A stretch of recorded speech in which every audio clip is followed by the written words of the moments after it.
Madam एक शराबी को लेक्चर देने निकली थी कि शराब पीने से परिवार बर्बाद हो जाता है, पर उसे रोकना भारी पड़ गया। చెప్పయ్యా బాగా తాగినావు, తాగడం వల్ల నీ కుటుంబం నాశనం అవుతుంది కదా. మేడం మా తాగబోతలది ఎంత గొప్ప మనసు మీకు తెలియదు. మా కుటుంబం నాశనం అయితే మన शराबी ने ऐसा जवाब दिया कि मैडम दंग रह गई।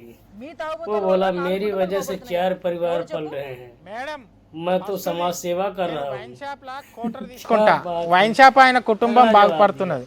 రెండవది గ్లాసు వాటర్ తీసుకుంటా, వాళ్ళ కుటుంబం బాగుపడుతున్నది. మూడవది స్టఫ్ తీసుకుంటా, వాళ్ళ కుటుంబం కూడా బాగుపడుతున్నది. మరి నాలుగోది ఏంటిది?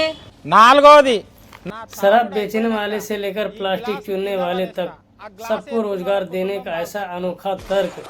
मैडम तो बोलती बंद करके चुपचाप चली गई। भाई जवाब भारी दिया।